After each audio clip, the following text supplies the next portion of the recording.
कहानी की शुरुआत में हम देखते हैं कि 20 साल बाद एलियंस फिर से धरती पर धूल उड़ाते हुए लौट आते हैं और इंसान एक बार फिर उन विशाल जीवों के नियंत्रण का डर महसूस करने लगते हैं। इस बार जो एलियन जहाज आता है उसका व्यास लगभग 4800 किलोमीटर होता है। जब वह पृथ्वी के वायुमंडल में प्रवेश करता है तो पूरा आसमान जलने लगता है। उस जहाज के साथ एक शक्तिशाली गुरुत्वाकर्षण क्षेत्र होता है और वह जहाँ जहाँ से गुजरता है वहाँ की हर चीज जमीन से उखड़कर ऊपर उठ जाती है। मानव सभ्यता एक बार फिर गंभीर संकट में फंस जाती है। ये एलियन एक टिड्डियों जैसे प्रजाति के होते हैं। वे बिना किसी डर के पूरे ब्रह्मांड में घूमते रहते हैं और खास तौर पर उन ग्रहों पर हमला करते हैं जहां संसाधन बहुत अधिक होते हैं। वे उन ग्रहों को पूरी तरह खत्म कर देते हैं ताकि खुद को और अधिक शक्तिशाली बना सकें। 20 साल पहले उन्होंने धरती पर अपने खोजी भेजे थे, लेकिन तब इंसानों ने उन्हें पूरी तरह हरा दिया था। उस जीत के बाद इंसानों ने एलियंस द्वारा छोड़ी गई तकनीक का उपयोग करके एक उन्नत रक्षा प्रणाली बना ली थी और चांद पर भी एक रक्षा बेस तैयार कर लिया था। लेकिन आज एरिया 51 में कैद एलियंस अचानक असामान्य रूप से उत्साहित हो जाते हैं। ऐसा पिछले 20 सालों में कभी नहीं हुआ था। डेविड तुरंत वहां पहुंचता है ताकि सच्चाई का पता लगाया जा सके। वहां अभी भी वही एकमात्र एलियन जहाज मौजूद होता है जो पहले धरती पर उतरा था। उसके नीचे जमीन में गहरे निशान भी बने हुए हैं। जब डेविड उस जहाज के अंदर प्रवेश करता है तो उसे हैरानी होती है कि एलियंस ने सौरमंडल के बाहर एक मदद का संकेत भेजा था। इसका मतलब यह है कि पृथ्वी की लोकेशन पहले ही उजागर हो चुकी है। और भी अजीब बात यह होती है कि जिन लोगों का एलियंस से संपर्क हुआ था उनके दिमाग में एक अजीब गोल प्रतीक दिखाई देने लगता है। उसी समय चांद के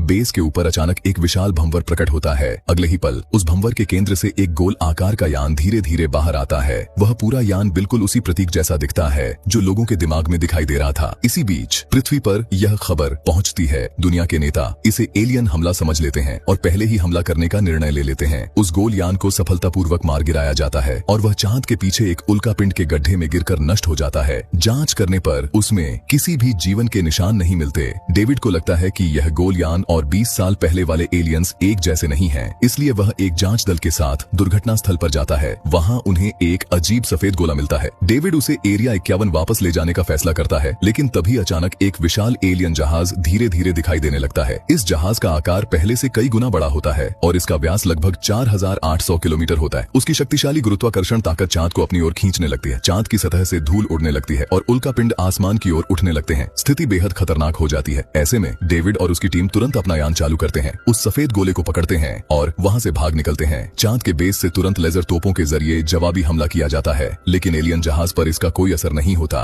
एलियन जहाज अब भी पूरी ताकत के साथ सक्रिय रहता है और इंसानों के हथियार उस पर कोई नुकसान नहीं पहुंचा पाते। जब एलियन जहाज की ऊर्जा पूरी तरह इकट्ठा हो जाती है तो उसका भारी हथियार तुरंत सक्रिय हो जाता है। जैसे ही वह एक शक्तिशाली प्लाज्मा तोप चलाता है, पूरा रक्षा बेस एक ही पल में नष्ट हो जाता है। इसके बाद वह विशाल एलियन जहाज चांद की सतह को छूता हुआ तेजी से पृथ्वी की ओर बढ़ने लगता है। 20 साल पहले भेजे गए मदद के सिग्नल के जवाब में एलियंस अब पूरी सेना के साथ वापस आ चुके होते हैं। पृथ्वी एक बार फिर भारी संकट में फंस जाती है। इतना बड़ा जहाज जिसका व्यास लगभग 4800 किलोमीटर है, केवल अपने आने भर से ही पूरी दुनिया में भारी तबाही मचा देता है। हर चीज निर्दयता से आसमान की ओर खींची जाने लगती है और लोगों के पास बचने का कोई मौका नहीं होता। हर तरफ विनाश का ऐसा दृश्य होता है कि लोगों के दिलों में डर भर जाता है। लेकिन यह तो सिर्फ शुरुआत होती है। अचानक उस जहाज का गुरुत्वाकर्षण क्षेत्र बंद हो जाता है और जो चीजें ऊपर खींच गई थीं, वे फिर से नीचे गिरने लगती हैं। ऐसा लगता है जैसे करोड़ों उल्कापिंड एक साथ धरती पर गिर रहे हों। वे काले धुएं की पूंछ बनाते हुए तेजी से जमीन पर टकराते हैं। डेविड और उसकी टीम तुरंत अपने जहाज को संभालते हैं और समय रहते वहां से निकल जाते हैं। रास्ते में वे कई खतरनाक हालात से बचते हुए मुश्किल से अपनी जान बचा पाते हैं और अंततः खतरे से बाहर निकल जाते हैं। उसी समय अटलांटिक महासागर में एक बचाव दल एक जहाज के साथ खजाना निकालने के मिशन पर होता है। उन्हें तुरंत वापस लौटने का आदेश दिया जाता है, लेकिन कप्तान मना कर देता है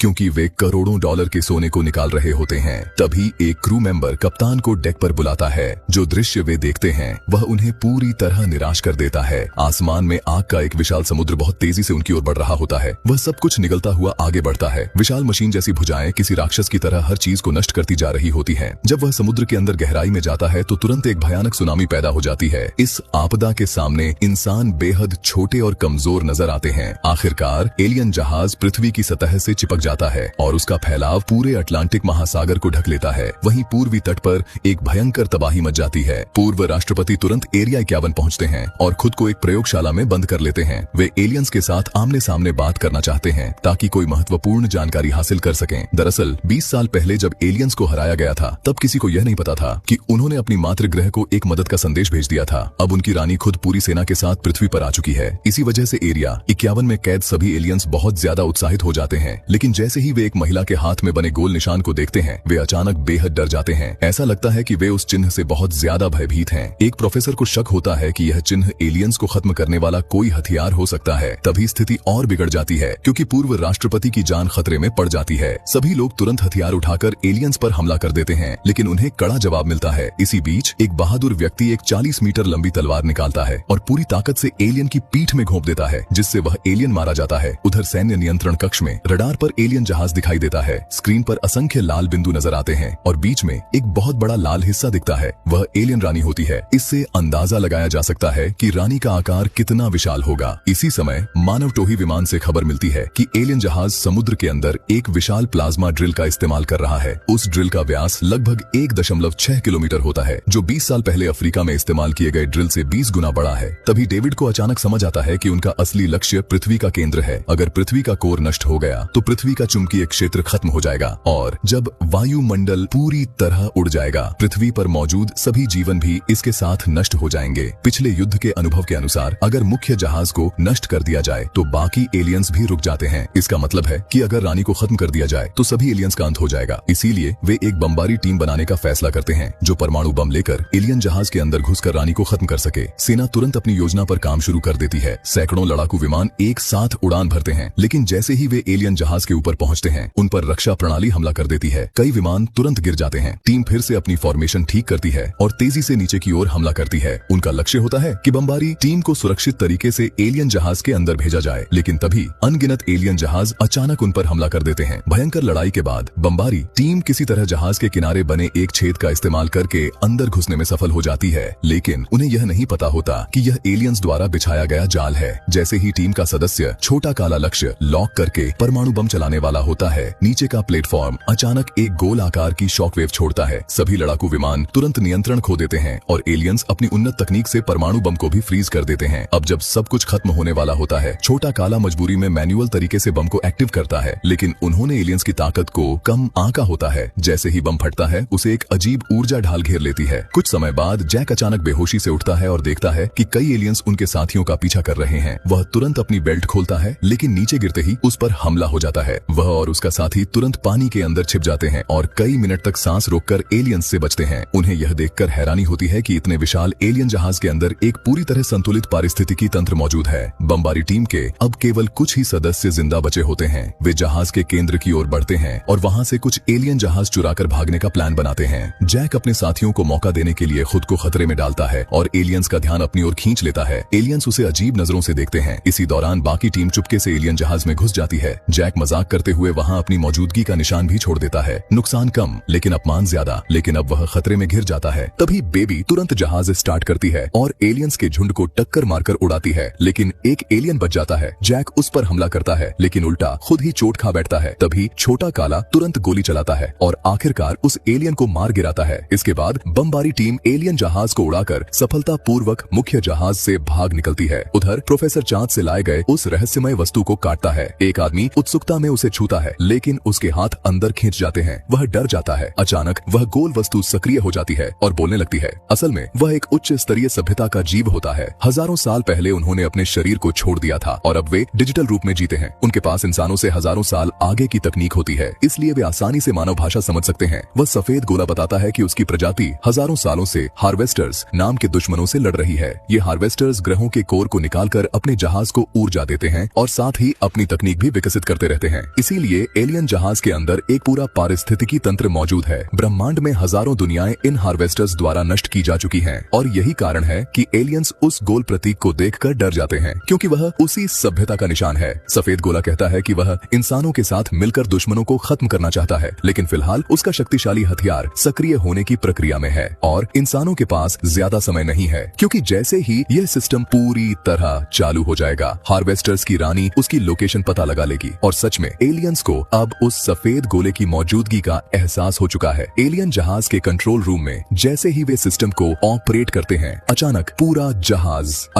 एक विशाल ऊर्जा तरंग निकलती है जो पूरे पृथ्वी को एक पल में ढक लेती है। इंसानों के सभी सैटेलाइट तुरंत नष्ट हो जाते हैं। इसके बाद एलियंस अपना अंतिम हमला शुरू कर देते हैं। एलियन रानी एक जैविक कवच पहनती है और खुद युद्ध के मैदान में उतरने का फैसला करती है। उसका लक्ष्य होता है उस सफेद गोले को नष्ट करना। करना। मदरशिप तुरंत एक मध्यम आकार का जहाज अलग करती है जिसके पीछे अनगिनत छोटे जहाज होते हैं और वे सीधे एरिया 51 की ओर बढ़ते हैं। अब मानव सभ्यता की अस्तित्व की लड़ाई शुरू हो जाती है। एलियंस अपनी आखिरी और सबसे खतरनाक पलटवार शुरू करते हैं। हजारों लाखों एलियन जहाज एक साथ हमला करते हैं। उनकी घनी गोलाबारी और अटूट रक्षा कवच के सामने इंसान बिल्कुल बेबस हो जाते हैं। इसी बीच पृथ्वी के केंद्र तक पहुंचने वाली ड्रिल भी लगातार काम कर रही होती है। अगर इंसान समय रहते एलियन रानी को नहीं मार पाते तो पृथ्वी पर मौजूद हर जीव समाप्त हो जाएगा। आखिरकार पूर्व राष्ट्रपति एक बड़ा फैसला लेते हैं। वे परमाणु बम लेकर खुद एलियन रानी के साथ मरने का निश्चय करते हैं। अपनी बेटी की मदद से वे सफलतापूर्वक एलियन मदरशिप के अंदर घुस जाते हैं और सीधे रानी तक पहुंच जाते हैं। अगले ही पल पूरा जहाज एक भयानक विस्फोट में उड़ जाता है। कुछ समय के लिए ऐसा लगता है कि इंसान जीत गए हैं और हर कोई खुशी मनाने लगता है, लेकिन तभी मलबे के बीच से एलियन रानी धीरे धीरे बाहर निकलती है। वह अभी भी जिंदा होती है। यह देखकर इंसान पूरी तरह निराश हो जाते हैं, यहाँ तक कि परमाणु बम भी उसे मार नहीं पाया। डेविड और उसकी टीम तुरंत एक बस में बैठकर वहाँ से भागने लगते हैं। इंसानी फाइटर जेट्स पूरी ताकत से उस पर हमला करते हैं, लेकिन कोई असर नहीं होता। रानी के पास एक शक्तिशाली सुरक्षा कवच होता है, बस उसके पैरों के नीचे जान बचाते हुए भाग रही होती है। जैसे ही वह पकड़ने वाली होती है, फाइटर जेट्स फिर से हमला तेज कर देते हैं और एक जगह पर लगातार फायर करते हैं। आखिरकार वे उसकी ढाल को तोड़ने में सफल हो जाते हैं, लेकिन उसी समय रानी एक झटके में फाइटर जेट्स को गिरा देती है। पायलट तुरंत इजेक्ट होकर अपनी जान बचाते हैं। खतरा अभी भी खत्म नहीं हुआ होता।